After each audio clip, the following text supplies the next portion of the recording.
going on YouTube? Welcome back to the channel. So yeah, my life just got flipped upside down. I've had a crazy couple of days here. And not only that, Duke, one of the tenants, closed the door outside, and Duke was stuck outside all night.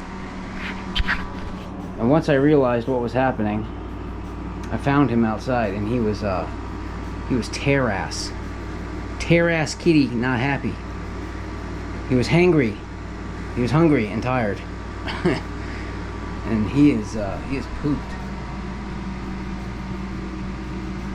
out like a light. But yes, yeah, my life got flipped upside down, and as of right now, I am selling some silver, which is so freaking hard to do. It just feels wrong. You know what I mean? It feels wrong. And just to prove I had no idea this was coming, you know, I bought 20 of these, you know, $1 gold backs, Florida gold backs, a couple weeks ago. Made a video about it, and I liked them. I think it's a cool idea, and not an investment. Can't think of it as an investment. It's just exchanging one currency for another, one that cannot be, you know, just printed into oblivion. And it's cool. These are really cool. So I got 40 of these $1/2 gold backs, Florida, and these just arrived on the same exact day that I just newly became unemployed. So I've been working for my boss for 10 years. You know, I really feel like I helped him build that company. When I started with him, it was a cash business. He went legit. He started to grow. He started to acquire. He started to really explode. We started with one van that he drove. Then all of a sudden I was driving the van, he was driving a truck, and then we had another van. You know, it started to grow. I was the foreman, I was running the jobs. You know, I bought probably 50 grand in tools that he had access to, a shop that I built. And he got greedy, man, he got greedy. He made poor financial decisions, one after the next, after the next, after the next, which I warned him against what he was doing. I said, that's not a good idea what you're doing. But he called me a conspiracy theorist, and I didn't know what I was talking about. So I'm like, right, okay. And now, officially, as of yesterday, he just went bankrupt. And that's a problem, right? I just officially have filed for bankruptcy, and you are now unemployed. And I just asked him I'm like, hey, I asked him about a month ago. I'm like, hey, I'd like to take I have 2 weeks vacation saved up. I'd like to take a week, you know, this summer and just chill a little bit. And he's like, just wait a little bit longer. You'll get your vacation. Except it's permanent. It's a permanent vacation. And, you know, I've been driving a company vehicle for 10 years, so I don't own my own vehicle. I mean, why would I go and buy a liability that's going to cost me money for no reason? You know what I mean? I had no need. I don't care if I'm driving around in a cool truck or car. It doesn't matter to me. I'm cool with the van. I'm a simpleton. You know what I mean? So yeah, I didn't see this coming. I was investing a lot of my money into silver and crypto and other things, you know, real estate, because you know, they keep inflating and printing money. And I just, like, this was a longer term thinking for me. I didn't think this was going to come this sudden. And boom, then it happened. And I'm like, okay, now what? Let's look at the assets. Well, some of my crypto is up. Not a lot. Because I took profits on some of that crypto to buy even more silver, you know, months ago. 100-ounce bar. And then I'm looking at my silver. Yeah, some of my crypto's down. Some of it's up slightly. I don't know if I want to realize losses on crypto right now. But silver's been cranking. I mean, it's been cranking. Just like Duke, all night. So I figured, okay, well, at least I'm not taking a loss here. As painstaking as it is, I do not want to sell the silver, man. I do not. And there's actually one silver eagle in here that came from one of you guys that I did not want to sell. But it was one of those things, I was kind of in the panic of the moment. And I'm like, I need to come up with money because I'm driving a company vehicle that I'm about to lose. I just lost my job, my health insurance, and my wheels. And my savings account is like zero. So yeah, everything's invested. So I need to start pulling from whatever I have.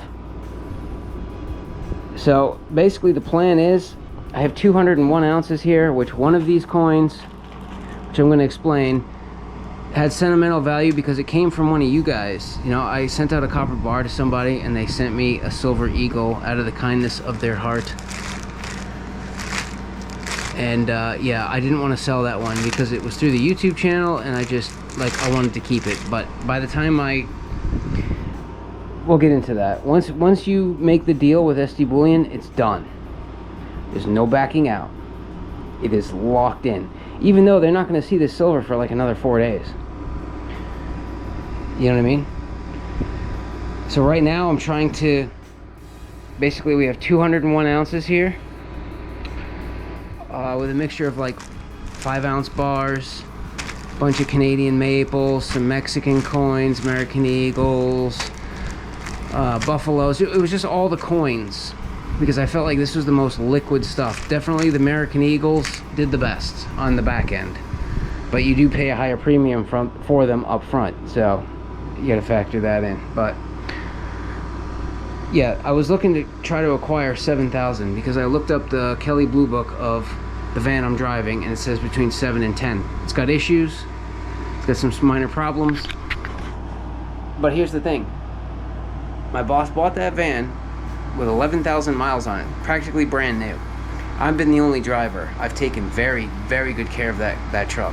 All the oil changes, Mobil 1 full synthetic, K&N filters, grease the front end bearings, wash the salt off, blast the undercarriage, keep the engine bay clean, polish it once in a while. You know what I mean? I took really good care of that van. So it has 140,000 miles. If I have to go buy another truck in that same area, I'm gonna pay a ridiculous amount of money for it. And the problem is, you go to like, you know, Eversource and all and the cable companies, they get these vans, they throw just, you know, the workers in and they beat the shit out of them. They don't do the oil changes, they don't care, man. They just throw it away and get another one. They have the money to do that. So I don't know what I'm getting into with a used work truck. So if I get a used work truck, it's gotta have low miles. Otherwise, I'm getting something with high miles. At least I know that van is good. So I'm offering my boss 7 grand. So here's the 7 grand. I'm gonna sell this. SD Bullion is giving me $6,000. $935.16 for 201 ounces of silver in various shapes and sizes. I figured I would start with that, get that going, and see what my boss says in the next couple of days, or my ex-boss, you know, if I can buy that truck off of him. If not, yeah, I'm probably gonna have to sell either the rest of my silver or sell off some crypto, and I'm gonna have to go and buy, yeah, I just don't want to buy a shit box that I'm gonna be working on the truck all the time versus going out and making money and coming back and working on my house. You know what I mean? And the reason that you cannot back out is because once you make a deal with them, the only reason they're able to do that, because they made a deal with me yesterday. What happens if silver price launches up or crashes in the meantime? How they do it is, as soon as they bought my silver or made the agreement on that specific day, its price is locked in. What they have done is they took 201 ounces of silver and put a short position in the paper market. So now, it doesn't matter if silver goes up or down, they are going to be at net zero. One's making, one's losing, zero. So they can't really lose. Doesn't matter what the price of silver does. And that's why if I try to change it, let's say they threw in their short position, silver skyrockets, and I say, yeah, you know what, I don't want to sell anymore. They're in short now, and they're losing their tail on that 201 ounces. And that's where the fine or the fee or whatever, comes into play. So, can't back out. But yeah, I don't think my boss kind of understands like the ripple effects of what he just did. You know what I mean? He came, started a business. It was slow. Then all of a sudden he became entitled and greedy. Started taking on unnecessary risk, living way outside of his means. Way outside of his means. I warned against it. I said, I can't tell you when the exact top of the real estate market is, but I know we're getting kind of close. And he's like, oh, you can't think like that. You're a conspiracy theorist and all this crap. And then he went and bought a house. Well, we bought 2 houses, flipped them. They went well. We made some money and we all got good bonuses. But then he went big. Really big. Trying to sell the house for $2.7 million. Just happened to be the wrong time in the market. The very tippy top, it seems like. And he had to file for bankruptcy. So, and on top of that, he was screaming for help towards the end. So I had a acquaintance of mine that was in another state in Arizona. He was out there up to his eyeballs in credit card debt, wanted to come back to Mass and fix his debt, get his license back. And I'm like, hey, the boss is looking for help. You've already worked for him. He already knows you. I got a house. You can come stay with me. I can, hook a brother up, get a place. You got a job. All you got to do is get here. So he flew out here. He's been living with me, working with me. And he was able to, at the very least, pay off all of his credit card debt. That's done. But now he's debt-free, but broke. And now neither of us have jobs. So I think he's going to fly back to somewhere else. I don't know. Kind of working one problem out at a time here. Plus I was working on this. Which I'm hoping to finish the demo. I might demo some tomorrow. And at least try to get the demo done. You know what I mean? I can't let it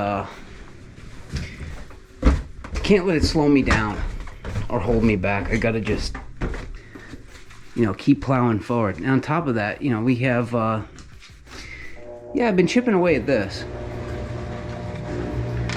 The copper stash, which I don't think I'm gonna have to sell this. It would be a damn shame, to be honest, if I have to take all that copper and just walk over to the scrapyard and sell it. Like, that is gonna hurt. I have a ton of scrap building up. We've got a few ingots made, ready for processing. This was one of the originals right here, pure copper. Some of the pallets from the original. And basically I haven't had time really to make the bars, so I've just been making the crystal. And this bin right here, there's some massive weight in here. Oh my god. This is insane. How long this took me to make all of this, basically. The electrical cost, all of the copper sulfate, all the time spent making it. Yeah, I'm gonna try my best not to have to sell my copper at the very, very least.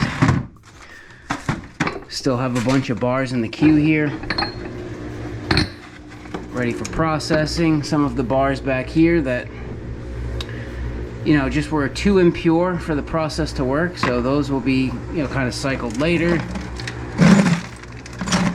we've got, yeah, we've got some really nasty stuff in here that needs to be remelted and reprocessed.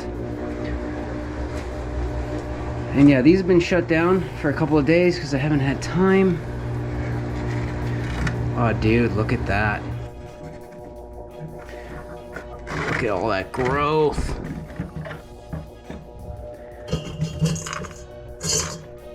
Yeah, but I want to try to keep this going, so I'm gonna, yeah, those bars fully dissolved, but there's a huge pile of sludge at the bottom, and I was having trouble, so I bought an electric pump to try to siphon off things without having to pump and stir the fluid up. Dude, oh hell yeah, man, that worked amazing. You know, the old hand pump that I have down here, you have to like pump it by hand, and see what happens when you pump by hand.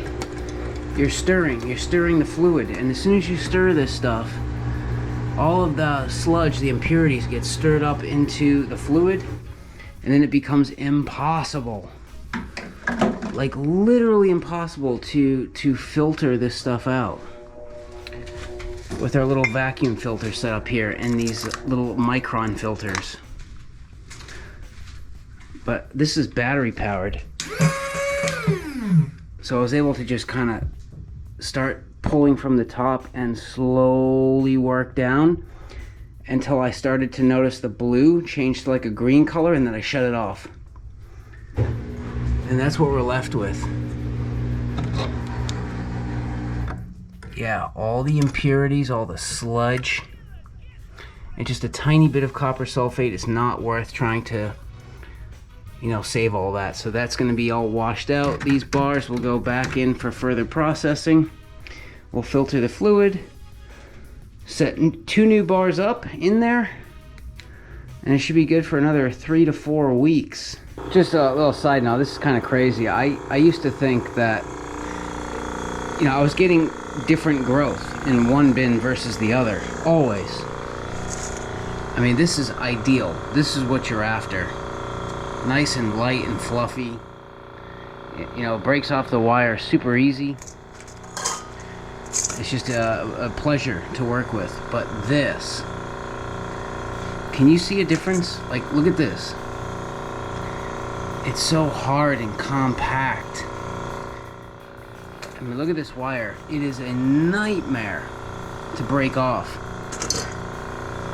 So I used to think it was the copper crystal, then I thought it was the power supply. I think it's neither of those things. I think it's the makeup of the impure bar that I'm putting in there. Because I noticed on this half, those bars dissolved quick, they dissolved easy, no fuss, there wasn't too much impurities at the bottom. There was a pile, but it wasn't bad. But this one, it actually started to suck the copper sulfate out of the solution, so I had a little layer of clear at the top, so I added more copper sulfate to finish the reaction. Dude, I couldn't get as much of the copper sulfate out. I got as much as I could without sucking out all the trash. But this son of a gun is like, it feels like there's a lead weight at the bottom. Dude, look. That's all impurities. That is nuts. So I guess if it's too impure, the reaction's taking too long, and I think basically what's happening is if the reaction takes too long, the growth is slower and you're getting harder crystals. Oh God, look at the pile down there. That is insane. So I actually just panned it out like gold. And that's all copper right there. But we're not going to trust that copper. That copper is going to go in this bin and get remelted and retreated. And then we got to wipe this down with a microfiber and get all the little embedded copper bits out of the bottom. so we don't get shorts. Well, I tell you what, that new electric hand pump has probably shaved about an hour and a half off of this filtering process. The first one was super quick. The second one, and I wasn't paying attention. You want to see that blue color coming through the hose, and as soon as it turns green, or especially purple, if you're getting purple coming through the hose, you got to shut it down immediately. So I did have a little purple go into this, so this one's running a tiny bit slower, but it's a very, very dark blue. Should be that. But I feel like that was well worth the money. I just weighed this bin that has nothing but pure copper crystal. We have 86 pounds. And that has taken me probably 6 months to accumulate that with these two things running non-stop, 24/7. I still have about another 70 pounds of impure stuff under there, ready for processing. And then obviously we have some more accumulation here. I don't know how much that weighs. I have been messing around in here, trying to figure out a bit slowly, you know, in my spare time. I've been trying to figure, like, I've been messing around with different ingot molds, and like I was gonna do kilos, but then I figured out that's kind of oversized for this forge. And then I went back to the graphite, and I was having, you know, huge issues, man, with bubbles, and I just couldn't figure it out. So then I jumped over back to cast iron, and I'm getting much more consistent results. This one's a little bubbly, but I'm trying to oversize these. Yeah, see a couple of bubbles on the top. That's gonna come out. That's gonna come right out. So I'm trying to oversize, grind them down. I mean, it's just part of the process. I'm gonna have to oversize them. But yeah, I figured out the graphite. It was just, you know, too expensive to keep buying those things, and they just weren't working. So I even tried, I had a cast iron mold. This is the exact one that I was using. And I said, I wonder if I cut the handle off and just put the copper crystal in the cast iron mold and stick it in there, then I can skip the pouring step. I tried that, and I had to break the cast iron mold to get the copper bar out, so it was no good. That didn't work. Can't get around the pouring step, so I ordered another one. We've got a brand spanking new mold that looks like it was manufactured, a lot nicer than the old one. We've got two brand spanking new clay graphite crucibles, and I actually I was putting the mold like this over the vent, and that was a mistake, because I ended up blowing this this wire. It just melted. So I pulled the wire up a little bit and twisted it back together, and it's working. I did order a new coil for this, and I have it here somewhere. I know I have it. I ordered it. The inside looks like a mess. I can get a new firebox, but they're, you know, quite expensive. But yes, I am, this was the original run. The second run had the weight on the side, but I think we're gonna change bar shape a little bit. I settled on this. I think this is the winner. I like this shape. It's a nice little chunky nugget. It's a nice thick block of pure copper. So yeah, I am gonna try to, I'm still working on it. You know, I haven't slowed down the purification process, but you know, things are kind of crazy for me right now. But at some point, you know, hopefully we will have some copper bars coming out. But anyways, guys, I figured I would just you know, vent a little bit, maybe. Sorry, you know.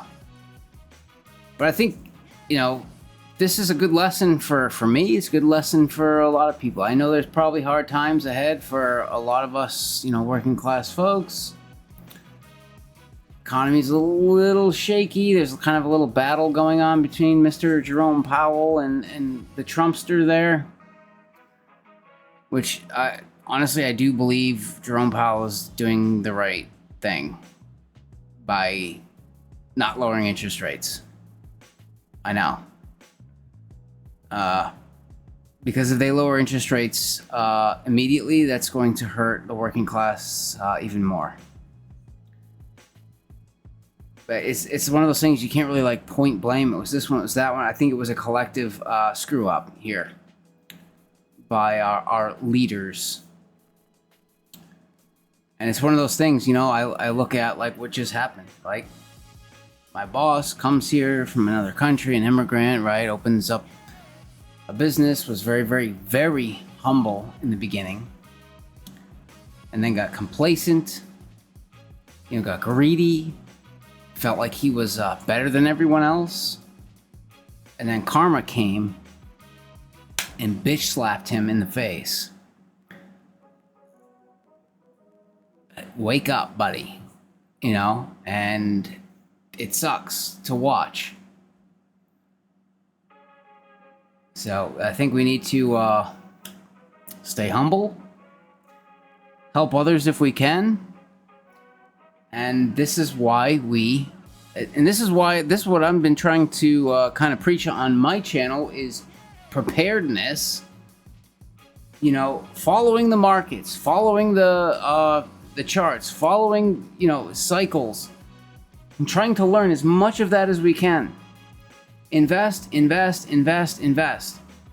Be prepared for shit to hit the fan, because more than likely it will eventually.